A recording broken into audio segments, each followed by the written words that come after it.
I am in absolute shock. This pay-per-view was really good. I do have to say it. This pay-per-view was incredible. The last match really had my heart pounding out of my chest. I wanted Kofi to win it, and yeah. So what's going on, guys? Welcome to my Elimination Chamber 2019 review, results, and reactions. And guys, I'm out of words because this was an incredible show. Like from top to bottom, some elements of the show were not good, but like others were incredible. And honestly, like I just gotta say, props to the WWE superstars who go out every single day and really risk their bodies for us because it's really incredible. So guys, let's get straight into the review. So, the first match we had on the card was the Women's Elimination Chamber match, and the first team to enter, not the first team to enter, excuse me, Bayley, Sasha, and Sonya Deville and Mandy Rose were the first teams to start off the match. They came out swinging, and they came out aggressively, but the first team to be eliminated was Carmella and Naomi. I believe what happened was, I think the Iconics rolled up Carmella. Yeah, the Iconics rolled up Naomi for the 1, 2, 3, and then the Iconics ended up getting eliminated courtesy of Nia Jax and Tamina. Basically, they did a Samoan drop, double Samoan drop, and Tamina and Nia covered both Royce and Billie Kay for the 1, 2, 3. Then the Riot Squad, which was a shocker, they were eliminated as well. The Riot Squad was eliminated third. And honestly, I was kind of shocked by that, but they were eliminated third. And, I mean, it's okay. The Riot Squad, I mean, honestly, they were kind of the dark horses to win. But still, they put on a good showing. But they were eliminated, I believe, by Tamina and Nia Jax again. But then what happened was Nia Jax was going to put Bayley through the elimination pod. But instead, she went through the pod and she was knocked out the rest of the match, the rest of the tenure. And Tamina ended up getting ganged up on and essentially eliminated by Sasha, Bayley, Mandy Rose, and Sonya Deville. They all teamed up on Tamina, and every single woman, I believe, covered her, and they got the 1, 2, 3. So Tamina and Nia Jax are out. The final two were Sasha Banks, Bayley, and Sonya Deville, and Mandy Rose, the first two that started off the match.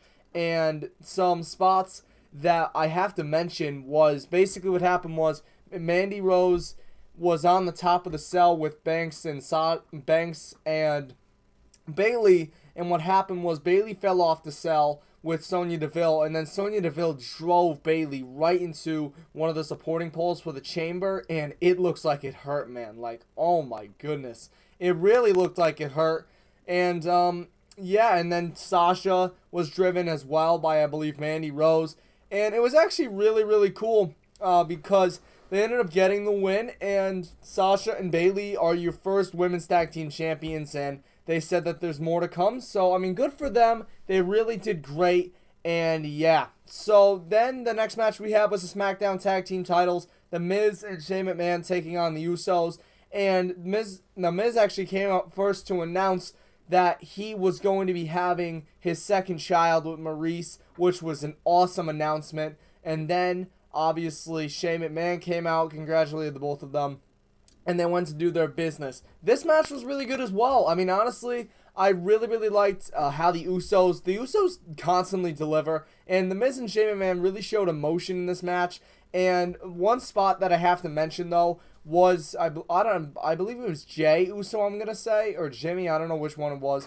We're just going to say it's Jimmy Uso. He was on the table, and Shane McMahon dove off the top turnbuckle and delivered a vicious elbow drop, drove Jimmy through the table, and then The Miz ended up hitting the skull-crushing finale, but took like 5 minutes to cover Jay Uso, and then Jay rolled up Miz after Miz got a 2 count, and the Uso got 1, 2, 3. So the Usos are your new tag team champions, and we did see later in the show that Miz was really frustrated that he made a promise to his dad, his unborn child, his wife, and all that, and Shane McMahon ended up sending him home. So it is showing the cracks in the foundation for the tag team, and they could possibly break up pretty soon, which honestly I think would be a good WrestleMania match, Miz versus Shane McMahon. But when you think about it, Shane would have been at WrestleMania for the past, I'd say 3 years if he does this. I don't know. Oh yeah, 4 years. Because if he faced Miz this year, he would have faced Kevin Owens and Sami Zayn last year, AJ Styles the year before, and Undertaker the year before that. So 4 straight years at WrestleMania is pretty good for Shane McMahon. But in the end, Usos won the tag team titles. I was confused because of the news that came out about Jimmy Uso. I was very confused, but, they do win the match. Next match was Bobby Lashley and Lio Rush taking on Finn Balor for the Intercontinental Championship. And throughout this match, Bobby Lashley was very dominant. Obviously, WWE wants to book him as the powerhouse, and he really showed his power and his strength and all that. And Balor was essentially the underdog throughout this whole entire match. But Balor ended up exploding on Lio Rush and Bobby Lashley later into the match. And Balor, what happened was he sent Lio Rush to the outside, sent Bobby Lashley to the outside, then delivered a massive fly to the outside, then put Lio Rush back in the ring, sent him in the corner, and Lio Rush fell down, and then Balor delivered the coup de grace to get the 1-2-3. Finn Balor's your new Intercontinental Champion. Honestly, I really, really liked this match. I really liked this. It was really, really good. I liked it, Balor winning the championship, and then after the match, Bobby Lashley turned on Lio Rush. He slammed him into the mat, and he was visibly frustrated with what happened in that match. So Bobby Lashley loses his IC title to Finn Balor. Honestly, Finn Balor deserves a run with the IC title. He's been incredible, and he just deserves it, man. He really does deserve it. Next match was the Raw Women's Championship match, and I really did not like this match because it buried Ruby Riott completely. I felt that, the way they did it, it essentially buried Ruby Riott. Like, she lost in seconds to Ronda Rousey. Ronda locked in the armbar, and Riott tapped out in seconds. I was visibly frustrated over it, or I was, really frustrated because they just buried Ruby Riott. How is she going to come back from this now? I mean, it's going to be on her record that she lost to Ronda Rousey in a matter of seconds. I don't know. It just doesn't sit well with me. But we did get a really good segment. Charlotte got in the ring and stared down Ronda Rousey, but then all of a sudden, coming through the crowd, we see Becky Lynch, and she has her crutches, and then she goes to town on Charlotte in terms of crutch shots. She nails Charlotte with probably a good 10-plus crutch shots, and Charlotte's bleeding. And then, as it looks like Ronda takes one of the crutches, it looks like she's going to hit Charlotte, but then all of a sudden, Becky blindsides Ronda and hits her with the crutch multiple times, and she actually had blood on her head, on the side of her head, like right here. She had blood on the side of her head, and honestly, I really, really liked it, though. I felt that it was good by WWE to do that. Props to them. Becky Lynch, they'll probably have some sort of suspension, and, yeah. So, overall, I really, really liked this segment, but the match, I'm not a big fan of. Next one was Baron Corbin taking on Braun Strowman in a no DQ match. Really nothing happened up to... Well, actually, what happened was Strowman put Corbin through a table. I mean, this match was okay, I guess. Strowman put Corbin through a table, even though we've seen it, one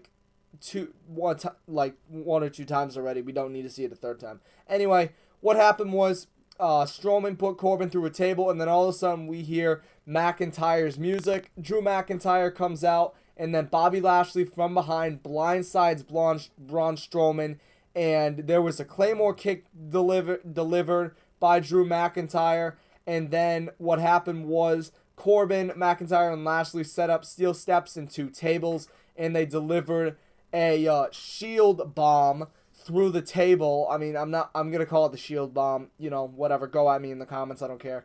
And they delivered a triple power bomb, or the shield bomb, through the table, and they did mention the shield, by the way, as well. And they got the 1-2-3. Baron Corbin beats Braun Strowman. Honestly, this match, I don't know. I mean, it was okay, but the decision to make Strowman lose really baffles me, considering how much WWE pushed him. I don't know. I just didn't like this, and he really didn't deserve to lose. Strowman, I think, should have won this match, but he probably will be at WrestleMania for the times to go. Next, we had Lacey Evans come out for nothing. Now moving on to the Elimination Chamber for the WWE title. This match, it delivered in so much ways. It delivered in a lot of ways. So Daniel Bryan and Samoa Joe started off the match, and really nothing happened up until Kofi Kingston entered next, and this is where it really got interesting because he came out swinging, and Bryan and Kofi were firing punches on the cell wall, and then Samoa Joe even got involved at one point. And what happened was Bryan and Joe were on the outside, and Kofi Kingston did a trust fall from the cell wall all the way down to Bryan and Joe. That spot was really, really cool, and he really showed agility in his true ability in this match. Honestly, I think after this, I was really hoping that the New Day would turn on him, but unfortunately it didn't. But maybe Kofi will have a singles run, because I think he'd be a great singles competitor. Anyway, moving on. AJ Styles entered fourth in the match, and Styles actually hit a really, really good forearm to Daniel Bryan. And what happened, there was actually a, what's it called?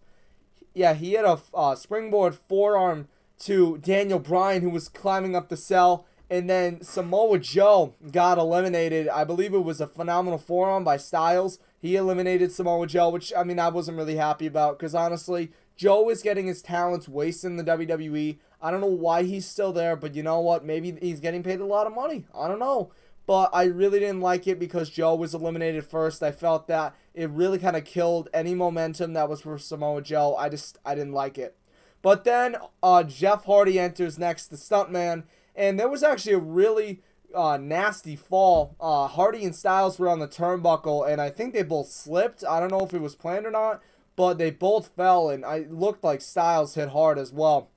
But then Styles was propped up on the top turnbuckle, and Hardy delivers a massive swanton bomb from the top of the pod, hits around like the back of his neck to AJ Styles, but then Daniel Bryan catches Hardy with a running knee, gets the 1-2-3, and Jeff Hardy is eliminated second.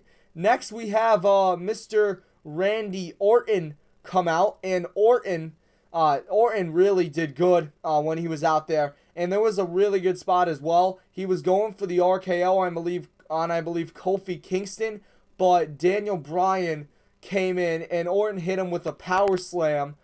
And, never mind, we're not to that yet. But there was a really good spot where AJ was trying to go for a springboard forearm. I think that's how you say it. And what happened was Orton caught Styles on the top rope and delivered a nasty RKO to get the 1-2-3. AJ Styles is eliminated. Then we have the spot where Daniel Bryan, basically Randy Orton was waiting to deliver an RKO to Kofi Kingston. But then we had Daniel Bryan run in. So what happened was Orton delivered a massive power slam to Bryan, eliminating him from the equation. But then Kofi Kingston hits a Trouble in Paradise out of nowhere after a DDT off the top turnbuckle and to Kofi Kingston. And then we get the 1-2-3, and Randy Orton is eliminated, and it is down to Styles and it's down to Kofi and Bryan, and this was incredible. My goodness. And what's it called? This was incredible. So we had a lot of great spots, but one of them was Kofi Kingston essentially hit a SOS for a near fall, and then he hit a kick to the midsection for another near fall after multiple knees. And it was just incredible. Like, really, there were so many near falls in this final two. It was incredible. Kofi really showed what he could do, and I'm very happy for Kofi. But what happened was, after that, Kofi was trying to go for a running bulldog, but Daniel Bryan threw him into the Elimination Chamber pod, and he hit it, like, really, really hard. You could hear it, and it was not good. And Daniel Bryan nailed a running knee. I thought it was over, but Kingston kicked out, and I went nuts, guys. Like, that was an insane kick out by Kingston. And then Kingston hit the SOS, tried to get the 1-2-3, but he only got a 2.5 count. Then Bryan rolled up Kingston to get the 1-2-3. He only got 2 count as well.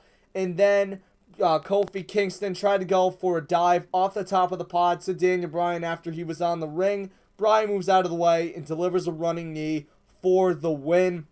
And honestly, this was incredible. Like, this match really delivered. I was really happy with the Elimination Chamber. Overall, this pay-per-view, it was decent, man. We had a lot of good matches. We had some good matches. You know, obviously we had some unnecessary stuff happen, but I love the Becky Lynch segment. The women's tag team match did everything it needed to do. The WWE title match did good. And also, I kind of liked the alliance. Well, I didn't like the alliance thing with McIntyre, Corbin, and Lashley because it essentially buried Strowman. But you know what? Whatever. Anyway, hope you guys have enjoyed this video. If you did, smash a like. Let's try to smash 5 likes. I'm going to be trying to get it up tonight, the night of Elimination Chamber. So I'm going to try to get it up tonight. Anyway, see you guys later. Peace out.